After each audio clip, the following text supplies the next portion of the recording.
What's crackalacking, guys and girls? Hopefully everyone's doing alright. I know I am.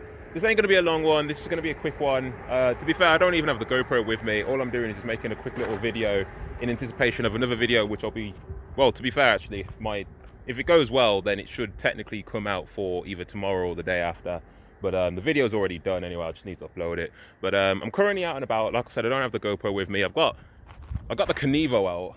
The only reason why I got the Kenevo out was because I needed to bed in the new brakes, actually. Huge shout out to Leisure Lake Bikes for the new brake pads, for the SRAM codes. Like, I tried buying them elsewhere, and long story short, I received something else, which, you know, let it be known I'm an honest guy. You know, I contacted the place in which I got them, and I said, like, you know, you've just sent me a headset, a headset removal, an installation cup and thing, and I've already got one. But I was like, it was part tool as well. I was like, you're lucky I'm being honest, because, like, you know, I would have most people would have kept that to themselves and thought, oh well, you'll error my gain.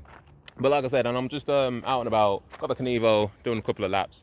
One of the things in which I need to do, because I hear all of you in social media and the comment sections, a lot of people are asking me, like, how much range can you get out of a 400 watt-hour battery? I don't have the Levo hardtail with me today. I've got the Kenevo. The Kenevo's rocking the 400 watt-hour battery. I'm going to be honest, we've done 15 miles. I'm still in friggin' 10 ticks.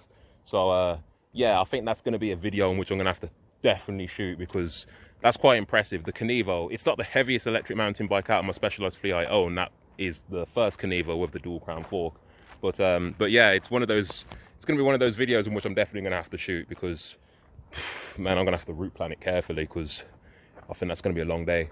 Other things in which a lot of people are asking me is, how come you don't see me at a bike park or any places like that? I've answered that question on a couple of forums, but I'm not going to go into too much detail. But believe me, there is a legitimate reason why. I'm not going to go into it in this video, because, you know, there's some harsh stories to be told, and I'm going to refrain from obviously telling those stories for today. But I'll leave something up here for one of my videos I made, FABT, hashtag FABT, if you guys want to go check that out. But it kind of goes into a bit of my backstory as to how I got into mountain biking. And, you know, I'm not going to lie, it was one of those videos in which, even to this day, when I made it, actually kind of hurt me, because I thought, you know what, nothing's changed that much in my honest opinion, but that's just my opinion anyway. But needless to say, I'm going to be going back into the FABT side of things, because there has been a lot of developments, Jersey's being one of them, so expect that update shortly. And there's been a couple of other projects in which I've got in the pipelines, as well as a couple of reviews in which I'll obviously be showing you guys. Like I said in the last video, I did have an opportunity to test that white E160 and the white E160 and the Merida E160. So they're both using different e-bike motors, the Shimano EPA and the Bosch Gen 4. Both of them, honestly, I know a lot of people have had a lot of criticisms about, like, the noise and such. Actually, truth be told, actually, like, I didn't notice no noise. I was like, man, this ain't nothing. But I don't know, that's just my opinion. Like, you know, take that for what you will, but anticipate that video soon anyway. In fact, I'll give you guys a little shout out right now. The next video you should be seeing is a video in which it's took me a while for me to actually do. It is, and I can reveal it today, the versus between the Michelin E-Wild and the Schwalbe Eddy Currents. Believe me, ladies and gentlemen, that has took me months to make, because I wanted to be damn sure as to what I outline in that video. So believe me, know that that video took effort. You know, I know a lot of people say, like, I'm just one of these freelance wannabe YouTubers and whatnot, and maybe I am. Like, you know, obviously I don't have the greatest of camera gear, actually. Like, you know, I'm not proper investing myself in this thing.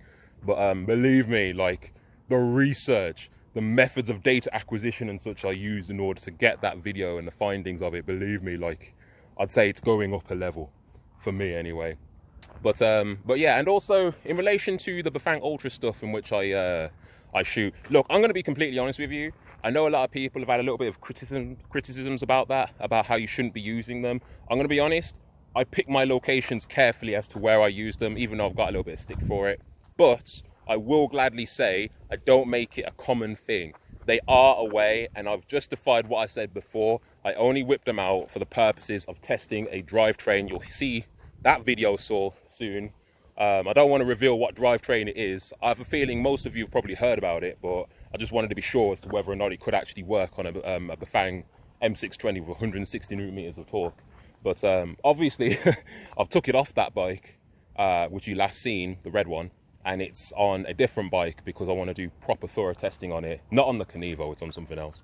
And yeah, there's going to be a lot of other things in which I've got planned anyway. Like I've recently purchased some Shrubby Magic Marys and Big Betty, so I'm curious about that combination. I'm going to try it first on a regular mountain bike, not an e-bike, because, you know, too many people I find do them on e-bikes, and I want to try them on a regular mountain bike. Actually, I'm undecided as to whether or not it's going to be the Status or the Enduro. The Stumpy, because that's running 29ers now, actually, that's just running the DHR2 and Assegai combination. Yeah, you can tell I'm thrilled. But no, to be fair, actually, them tires ain't too bad anyway, but Maxxis.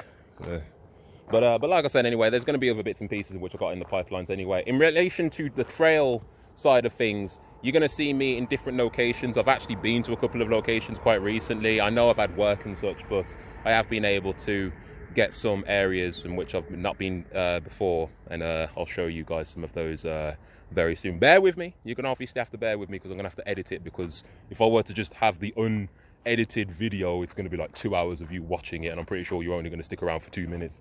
But like I said, anyway, more videos will be coming as time goes on anyway. I've got plenty of content. But like I said, the next video you'll see after this one will be the Versus series, Shrubby Eddy Currents versus Michelin E Wilds. That video, oh my days, I'm not going to tell you who wins, but I'm going to say it right now. There's things you need to know. But anyway, like I said, short one. I'm going to catch you guys later. And until then, take it easy. Peace.